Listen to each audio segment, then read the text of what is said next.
50 लाख से ज़्यादा लोग मुतासर हुए हैं। पंजाब के 25 से ज़्यादा अजला मुतासर हुए हैं।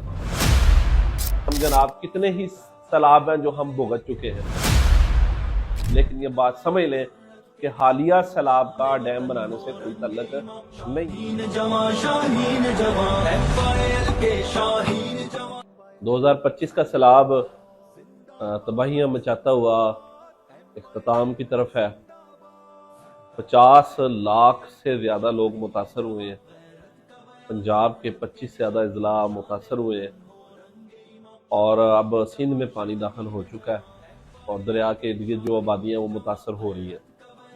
आगाज़ इसका हुआ था खैबर पीके से और वहाँ क्लाउड ब्रस्ट था, फिर जीबी के अंदर भी क्लाउड ब्रस्ट था और जो सबसे ज़्यादा नुकसान किया वो पंजाब में सैलाब ने किया। तो ये सैलाब क्या था और इस लिहाज से क्या करना चाहिए, हम इंशाअल्लाह ताला इस हवाले से बात करेंगे। हमारा ये पंजाब ये 5 दरियाओं की सरजमीन है और ये दरिया सतलुज, ब्यास, रावी, चनाब और जेहलम है। ये 5 दरियाओं को पंजाब कहा जाता है। 1947 में जब पाकिस्तान बना था तो इस बात पे यानी ज़्यादातर जो नहरें हैं पाकिस्तान के पास आ गई, लेकिन दरिया जितने पाकिस्तान में आते हैं ये सारे कश्मीर से आते हैं। और ये गुरदासपुर का जो इलाका था ये चूँकि मुस्लिम आबादी का इलाका था और इसने पाकिस्तान में शामिल होना था, लेकिन अंग्रेज़ हिंदू गठजोड़ ने गुरदासपुर इंडिया के साथ शामिल कर दिया। फिर इंडिया ने कश्मीर में फौजें दाखिल कर दी, गासबाना कब्जा कर लिया और उसकी वजह से हमारे पानी का जितना मंबा है आज वहाँ पे इंडिया काबिज है। 1947 में ही इंडिया ने पानी रोक लिया। हमारे यहाँ गंदम की फसल यानी वो लगनी थी तो इंडिया ने पानी रोक लिया और उस वक्त से ये तनाज़ा फिर शुरू हो गया और फिर ये लंबा चलता रहा और 1960 में फिर सिंध तास मुआहदा हुआ और वो मुआहदा ये था कि 3 मशरकी दरिया सतलुज, ब्यास और रावी, इन पे इंडिया का हक तस्लीम किया गया और 3 मगरबी दरिया चनाब, जेहलम और सिंध पे पाकिस्तान का हक तस्लीम किया गया। इंडिया ने इस दौरान क्या किया, इंडिया ने एक तो इन 3 दरियाओं का पानी मुकम्मल बंद कर दिया, दूसरा उसने हमारे जो मगरबी दरिया थे इस पे इंडिया ने डैम बनाए। दरिया चनाब पे कितने डैम बनाए, सलाल डैम है, बगलियार डैम है, दुलहस्ती डैम है, ये कितने सारे डैम चनाब पे बनाए और जेहलम पे इंडिया ने डैम बनाए और सिंध पे इंडिया डैम बनाने की कोशिश कर रहा है। तो इंडिया ने ये पाकिस्तान आलमी अदालत में गया है, पाकिस्तान ने केस जीते भी हैं, लेकिन जिसकी लाठी उसकी भैंस, ये असल में इंडिया का माइट इज राइट, इंडिया ये करता रहा और हम सिर्फ शोर मचाते रहे और हमारी कहीं सुनवाई नहीं हो सकी। मजीद निज़ामी साहब रहमहुल्लाह कहा करते थे कि आइंदा जंग पानियों पे होगी। नतीजा ये हुआ कि हमारा मुल्क जब हमें पानी की ज़रूरत होती है तो हमारे पास पानी नहीं होता और हमारे इस खित्ते में साल की जो कुल बारिशें होती हैं उसका 70 से 75% वो मूनसून में होता है साल की कुल बारिशों का। जब हमारे पास जब हमें पानी की ज़रूरत है तो पानी नहीं होता और जब जनाब पानी ज़्यादा आ गया तो हम जनाब कितने ही सैलाब हैं जो हम भुगत चुके हैं। हालिया जो सैलाब आया ना 2025 का, मेरे पास ये रिपोर्ट मौजूद है। ये एग्रीकल्चर यूनिवर्सिटी फैसलाबाद के डॉक्टर हैं, डॉक्टर सिकंदर साहब, उन्होंने ये रिपोर्ट जारी की है। Floods in Pakistan 2025 analysis of transboundary water release from Indian dam, ये रिपोर्ट है। इसमें नासा का जो सैटेलाइट्स हैं उनसे मदद ली गई है।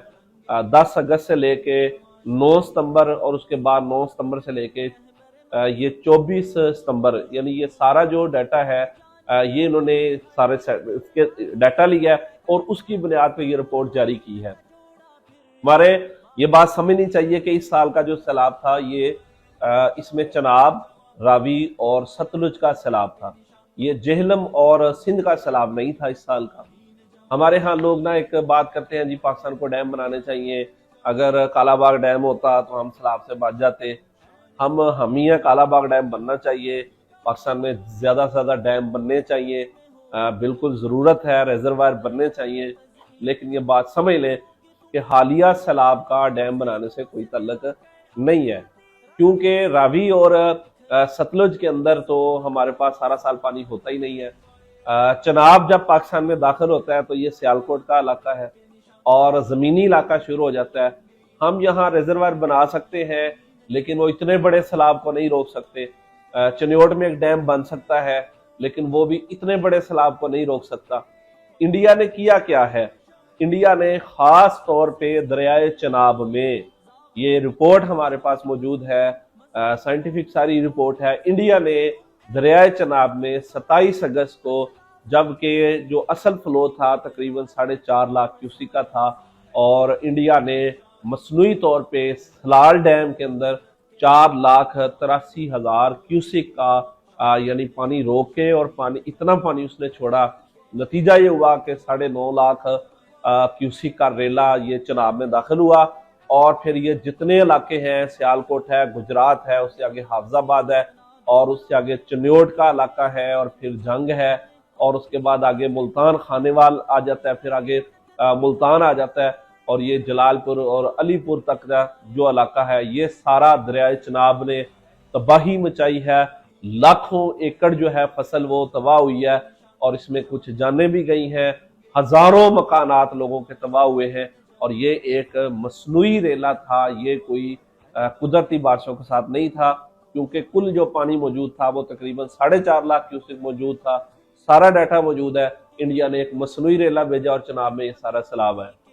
इस तरह जो रावी में हुआ है, रावी के अंदर तकरीबन 1.25 लाख क्यूसेक पानी था, और 2,20,000 क्यूसेक यानी कम से कम 70,000 क्यूसेक ऐसा पानी है जो इंडिया ने, हम कह सकते हैं कि उसने शरारत की है।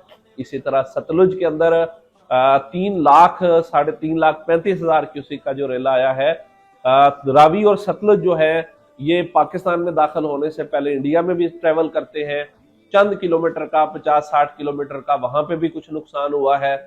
माधोपुर हेड वर्क का भी कुछ नुकसान हुआ है, लेकिन पाकिस्तान का जो नुकसान है वो सैकड़ों किलोमीटर का है, और हमारे बहुत सारे दर्जनों शहर हैं जो जनाब दरियाओं ने तबाह किए। यहाँ एक बात और भी है, इंडिया ने 22 अप्रैल जो पहलगाम का एक फॉल्स फ्लैग ड्रामा था, उसके बाद 23 अप्रैल को इंडिया ने ऐलान कर दिया कि हम सिंतास मुआहदा खत्म कर रहे हैं। पाकिस्तान को भारत के हक का पानी नहीं मिलेगा। और उसके बाद मुतद्दिद बार इंडिया की हुकूमत और अदारे कह चुके हैं कि हम सिंतास मुआहदा खत्म कर चुके हैं। और बीजेपी ने जो पिछला इलेक्शन लड़ा, ये उसमें उनका एजेंडा था कि हम सिंतास मुआहदा खत्म करेंगे। तो अगर सिंतास मुआहदा खत्म हो जाता है, वो खत्म कर बैठे हैं, तो अब तो जनाब हमारे पास ऑप्शन ही ये बनता है कि हम अपने पानियों को आज़ाद करवाएं। हम अपने मुल्क में डैम बनाएंगे, इंशाल्लाह हुकूमत को बनाने चाहिए, पानी स्टोर करना चाहिए, जंगलात लगाने चाहिए, जो कुछ हो सकता है करना चाहिए।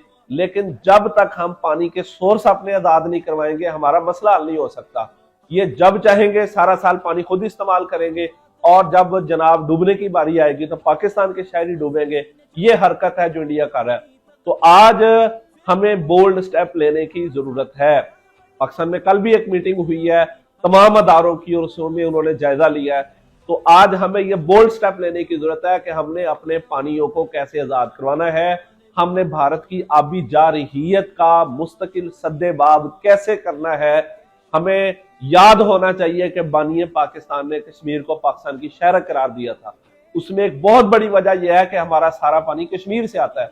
तो कश्मीर अगर जो है इंडिया के कब्जे में हो तो हमारा पानी खतरे में है। पानी हमारी लाइफलाइन है। हमारे 65% आबादी का तल्लक ज़राअत के साथ है, नहरी निज़ाम के साथ है। अगर हमारा पानी, वो लोग जो है हमारे पानी पे कब्जा करते हैं, तो जब पानी की जरूरत होगी तो हम जनाब प्यासे हम मरेंगे, और जब पानी की जरूरत नहीं होगी तो जनाब हमारे मुल्क के लोग डूबेंगे। तो इस लिहाज से हमें बड़ी संजीदगी के साथ पाकिस्तानी कौम को मैदान में आना है। इंशाल्लाह पाकिस्तान मरकजी मुस्लिम लीग हम पूरे मुल्क में बहुत बड़ी कैंपेन इंशाल्लाह लॉन्च कर रहे हैं। भारत की आबी जारहियत हम कौम के सामने रखेंगे और हम कौम को खड़ा करेंगे। हुकूमतों को भी जनाब इस बात पे कायल करेंगे कि आज बोल्ड स्टेप लें, इंडिया जो है वो हरकत कर चुका है, सिंतास मुआहदा खत्म करने का ऐलान कर चुका है। और हमारे पानी अब अभी देखें कि अभी सैलाब खत्म हुआ है और इस वक्त ना चनाब में पानी है ना रावी में पानी है, हमारे दरिया फिर खुश्क हो गए हैं। आगे जब हमें गंदम की बिजाई के वक्त पानी की जरूरत है तो हमारे पास फिर पानी नहीं है हमारे पास, तो इधर हम सैलाब भुगते उधर हम पानी भुगते। तो हमें इस हवाले से आज संजीदा होके मुल्क के अंदर भी इकदाम करने हैं, लेकिन सबसे बड़ा मसला इंडिया की आबी जारहियत का है। हमें अपने दरिया आजाद करवाने हैं और इनके डैमों को तोड़ना है। हमारे DGISPR पाकिस्तान का मोदी कहता है कि हम तुम्हारा पानी बंद कर देंगे, तुम हमारा पानी बंद कर दोगे, हम तुम्हारा सांस बंद कर देंगे। हमारे डॉक्टर समर मुबारक मन साहब भी ये बयान दे चुके हैं कि हमें इंडिया ने जो गैर कानूनी डैम बनाए हैं हमारे दरियाओं पे, हमें वो तोड़ने चाहिए। तो हम आज भी यही कौम को भी कहते हैं, हुकूमत को भी ये कहते हैं कि आज संजीदगी के साथ फैसला करें। ऐसे ना हो कि हम इन सर्दियों में हम खुश्क साली भुगते और अगले साल फिर जनाब हमारे लाखों लोग पानी में डूब रहे हों। तो इस लिहाज से पाकिस्तान मरकज़ी मुस्लिम लीग एक संजीदा और इल्मी तहरीक शुरू कर रही है। हम पाकिस्तान के पढ़े लिखे लोगों को कहते हैं आप आगे आए, मैदान में आए, और हम किसानों को ये बात कहते हैं कि तुम्हारा मसला है जो कि सबसे बड़ा मसला ज़राअत का है पाकिस्तान में, तो आए इस तहरीक का भी हिस्सा बने और हमारा मुल्क यक जुबान हो के पाकिस्तान बोल्ड स्टेप लेके अपने पानियों को आज़ाद करवाने की कोशिश करे। यही वक्त है मजबूत फैसले करने का। अल्लाह ताला हमें मजबूत फैसले करने की तौफीक अता फरमाए। जज़ाक।